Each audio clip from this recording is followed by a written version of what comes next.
few minutes later. Assalamualaikum warahmatullahi wabarakatuh. Waalaikumsalam warahmatullahi wabarakatuh. Selamat siang ibu-ibu semua. Siang. Nah sebelumnya perkenalkan dulu ya, nama saya Sani Putri Wulandari. Saya prodi D3 Keperawatan tingkat 3B Sinis Muhammadiyah Ciamis. Nah di sini saya akan melakukan pencek atau penyuluhan kesehatan kepada ibu sekalian, dikarenakan dari hasil pengkajian kemarin atau hasil survei data yang sudah diberikan kemarin. Nah sekitar 80% dari ibu-ibu sekalian atau keluarga sekalian menjawab kadang-kadang mengkonsumsi makanan pas sehat 5 sempurna atau gizi seimbang. Nah, oleh karena itu di sini saya akan membahas mengenai menu seimbang. Nah, ini ada leaflet atau brosur yang bisa ibu baca. Nah, adapun sub pembahasan kita kali ini yaitu yang pertama ada mengenai pengertian mengenai gizi seimbang, prinsip gizi pada dewasa, faktor-faktor yang mempengaruhi gizi seimbang pada dewasa, kebutuhan gizi seimbang, penilaian status gizi, dan yang terakhir beberapa masalah yang sering muncul atau sering dijumpai pada orang dewasa. Yang pertama pengertian. Menu seimbang adalah menu yang terdiri dari beraneka ragam makanan dalam jumlah atau porsi yang sesuai sehingga memenuhi kebutuhan gizi seseorang guna memelihara dan memperbaiki sel-sel tubuh, sel-sel di dalam tubuh dalam proses kehidupan serta pertumbuhan dan perkembangan. Nah, yang selanjutnya persiapan gizi dewasa. Yang disebut atau yang dikatakan dewasa itu umur 19 sampai 55 tahun. Usia ini dikenal sebagai usia produktif. Nah, ciri khas dari orang dewasa ini yaitu telah mencapai tinggi badan atau tinggi maksimal dan tidak dapat tumbuh lagi. Itu juga selain sudah tidak bisa menambah tinggi badan lagi, yang terpenting di usia ini adalah memelihara sel-sel di dalam tubuh kita guna untuk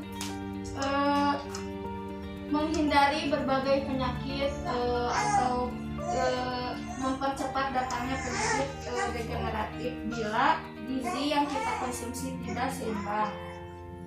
Nah, yang selanjutnya yang harus lebih berhati-hati umumnya itu pada wanita hamil dan menyusui, karena wanita hamil dan menyusui itu membutuhkan asupan gizi yang sangat bagus tentunya. Jangan sampai untuk wanita hamil memiliki atau melahirkan bayi BBLR atau dengan berat badan yang kurang dari normal, atau bisa disebut sering kita sebut sebagai bayi prematur. Nah, selanjutnya faktor yang mempengaruhi gizi seimbang pada dewasa. Yang pertama ada mengenai usia. Kebutuhan gizi pada orang dewasa itu 40 sampai 50 kalori per kilo berat badan. Semakin bertambah umur seseorang, semakin kebutuhan gizinya juga semakin relatif rendah, dikarenakan orang yang sudah lanjut usia itu mengalami penurunan fungsi organ-organ di dalam tubuh. Nah, yang selanjutnya yaitu ya sudah tua ya menua. Nah, aktivitas jika aktivitas seseorang ini terlalu berat atau sering melakukan aktivitas di luar rumah atau aktivitasnya yang cukup tinggi, maka gizi yang dibutuhkan juga harus terpenuhi sesuai dengan porsi aktivitas yang dilakukannya.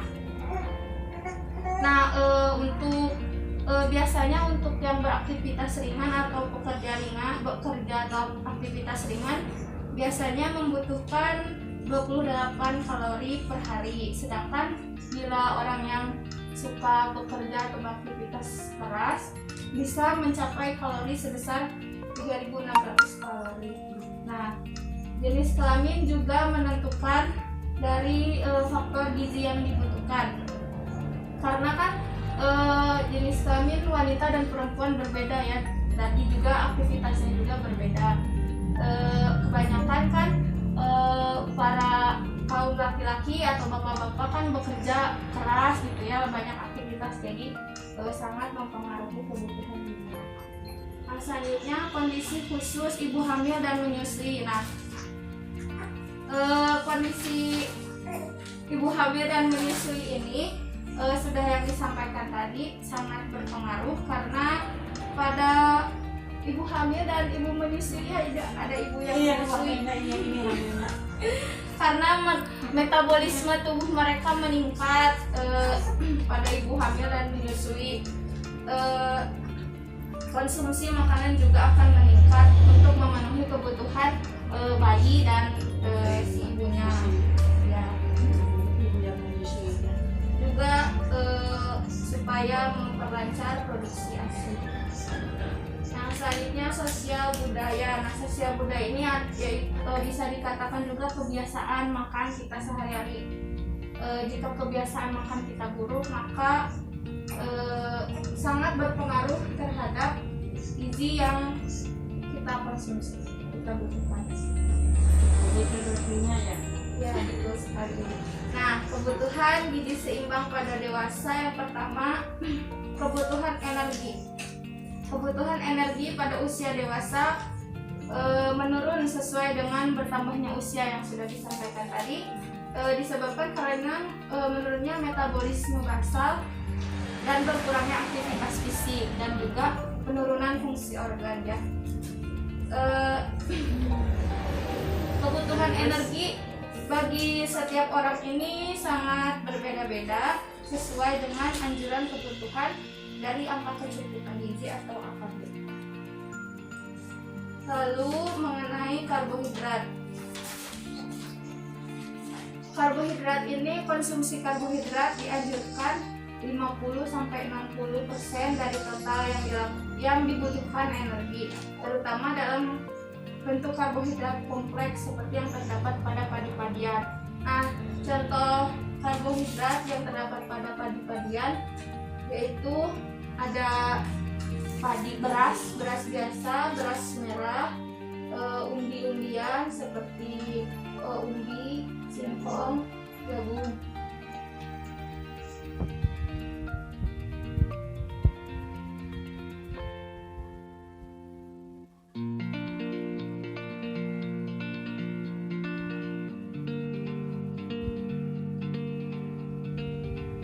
Nah, untuk karbohidrat, contoh karbohidrat sederhana yaitu gula. Dianjurkan mengkonsumsi gula itu 5% dari jumlah kebutuhan energi total, yaitu sekitar 4-5 sendok per hari. Jadi dianjurkan seperti itu ya, tidak boleh berlebihan. Itu teh 4 sendok sampai 5 per hari teh buat apa? Bisa buat Pemanis, apa buat masak? Pokoknya ibu mengkonsumsi gula itu per harinya itu total 4-5 sendok per hari. Ya, untuk kebutuhan sehari-hari. Soalnya kan energi yang lainnya, karbohidrat yang lainnya didapat dari nasi, hanya dari umbi-umbian tadi.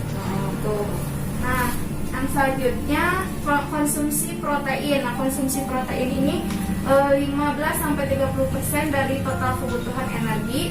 Kebutuhan konsumsi protein pada kelompok usia dewasa digunakan untuk menggantikan protein yang hilang pada urin, feses, atau sisa metabolisme. Juga pertumbuhan rambut serta meningkatkan, maksudnya mengganti sel-sel di dalam tubuh yang rusak. Nah, asupan protein ini jika dikonsumsi berlebihan melebihi 2 kali dari kebutuhan kita atau kebutuhan yang sudah dianjurkan bisa mengakibatkan atau bisa meningkatkan terjadinya resiko penyakit jantung koroner. Nah, di antaranya penyakit jantung koroner sebagai tingginya asupan lemak jenuh. Nah, sebaiknya asupan lemak ini dikonsumsi. Nah, asupan lemak ini ya lemak jenuh biasanya terdapat di hewan atau protein hewani. Nah, untuk supaya kita terhindar atau mengurangi resikonya, kita bisa mengkonsumsi protein ini dari protein nabati atau dari tumbuh-tumbuhan. Misalnya tahu, tempe, dan sebagainya. Nah, ini bisa konsumsi harian ya. Yang selanjutnya kebutuhan lemak. Konsumsi lemak dianjurkan 25% dari total kebutuhan energi. Kebutuhan lemak ini bisa diperoleh dari daging tanpa lemak, ayam tanpa kulit, ikan, susu tanpa lemak, skim, serta mengurangi santan dan goreng-gorengan. Yang selanjutnya mengenai kebutuhan mineral. Nah, kebutuhan mineral ini bisa kita dapat dari garam. Senyawa garam itu NaCl dan monosodium glutamat atau MSG. Konsumsi garam natrium ini dibatasi hingga 6 gram per hari atau 240 mg per hari. Jadi jangan terlalu berlebihan. Angka kecukupan gizi untuk zat besi pada perempuan dewasa itu lebih tinggi dibandingkan orang dewasa setengah tua. Dikarenakan orang dewasa muda mereka yang pertama ada fase menstruasi. Nah, fase menstruasi itu sangat mempengaruhi untuk AKG pada zat besi. Nah, bisa didapatkan pada daging merah, hati, kuning telur, sayuran makan. Kan sering ya ibu-ibu pada ibu habis melahirkan, ibu nifas sering dianjurkan untuk mengkonsumsi hati atau daging dan sayuran hijau, dikarenakan itu untuk menggantikan zat besi yang keluar dari masa nifas mereka. Nah, yang selanjutnya kebutuhan vitamin. Kebutuhan vitamin ini pada kelompok usia dewasa umumnya dapat dipengaruhi apabila makanan sehari-hari sesuai dengan atau apa. Nah, ini merupakan AKG atau angka kecukupan gizi yang dianjurkan pada orang dewasa. Bisa dilihat juga di brosur ada. Lalu penilaian status gizi. Nah, penilaian bagaimana sih kita menilai status gizi? Nah, kita penilaiannya itu ada antropometri, klinis, biomekanika, dan biofisik. Nah, untuk kita melalui antropometri bisa berat badan dibagi tinggi badan. Nah, apabila hasilnya seperti ini, misalnya hasil dari pembagiannya kurang dari 17,0 itu dalam kategori kurus, lebih dari 18,5 sampai 25,5 dalam kategori normal, dan lebih dari 25,0 sampai 27,0 overweight atau kelebihan berat badan, dan lebih dari 27,0 itu kategori obesitas.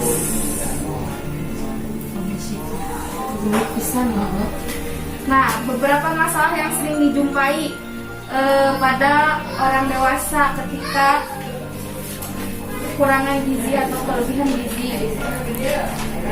Yang pertama, kekurangan sumber energi secara umum dan kekurangan sumber protein. Nah, bisa mengakibatkan anemia, gondok, dan kebutaan. Nah, gondok ini kekurangan dari tadi iodium.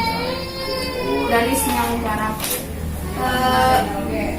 Kebutaan dari kekurangannya vitamin. Nah, dampak gizi lebih pada orang dewasa yang pertama kegemukan atau obesitas, penyakit degeneratif. Nah, penyakit degeneratif yang pertama ada gula darah atau diabetes mellitus. Tipe diabetes mellitus pada orang dewasa adalah tipe DM yang tidak bergantung pada insulin atau kadar gula dalam darah. Nah, di mana jumlah insulinnya cukup banyak. Diabetes mellitus adalah sekumpulan gejala yang disebabkan karena meningkatnya kadar insulin atau gula di dalam darah secara absolut dan relatif, atau menurunnya tingkat sensitivitas insulin. Nah, tipe DM pada orang dewasa adalah DM yang tidak bergantung pada insulin, di mana jumlah insulinnya cukup banyak. Hanya saja kerjanya yang sudah tidak optimal dan tidak sensitif lagi terhadap kenaikan kadar glukosa darah. Artritis GERD. Nah, ini artritis GERD itu atau artritis atau radang pada sendi. Nah, apabila ibu atau bapak yang suka merasakan sakit di persendian, nah ini namanya artritis atau radang pada sendi, disebabkan oleh metabolisme abnormal purin yang ditandai dengan meningkatnya kadar asam urat di dalam darah, sehingga menyebabkan sakit pada persendian. Penyakit degeneratif yang selanjutnya itu kanker. Kanker ini yaitu sel-sel yang dapat merusak jaringan tubuh sehingga mengganggu organ tubuh yang kanker ini bisa disebabkan karena faktor psikologis dan loss respon terhadap kanker berupa cepat kenyang atau perubahan terhadap indera pengucapan. Faktor penyebabnya gangguan gizi yang dapat timbul pada penyakit kanker adalah kurang nafsu makan, gangguan asupan makan, dan perubahan metabolisme protein, karbohidrat, dan lemak. Dan yang terakhir, peningkatan pengeluaran energi atau peningkatan metabolisme. Nah, mungkin itu ibu yang dapat saya sampaikan. Nah, ibu ada yang ingin ditanyakan atau cukup aja? Oh, cukup. Baik, kalau begitu jika ibu bilang cukup, saya yang akan bertanya ya. Ya. Nah, coba boleh siapa saja yang menjawab. Sebutkan beberapa masalah yang sering dijumpai atau penyakit yang sering dijumpai pada orang dewasa akibat dari gizi. Anemia, gondok, kebutaan. Ya, bisa. Terus yang selanjutnya, sebutkan jenis jenis dari karbohidrat kompleks yang termasuk karbohidrat kompleks. Beras, Ya, terus ibu apa? ubi-ubian, Ya, bisa. jagung. Ya, terakhir, evaluasi terakhir, sebutkan penyakit degeneratif. Diabetes. Oh, diabetes. Ya, bisa diabetes. Terus ada satu lagi, Aritmis. Kanker. jantung. Ya, jantung koroner, benar. Nah, terima kasih. Mungkin itu saja yang bisa saya sampaikan. Kurang lebihnya saya mohon dimaafkan. Terima kasih atas ketersediaan ibu-ibu semua hadir di tempat ini, di acara hari ini. Saya mohon pamit. Wassalamualaikum warahmatullahi wabarakatuh. Waalaikumsalam warahmatullahi wabarakatuh.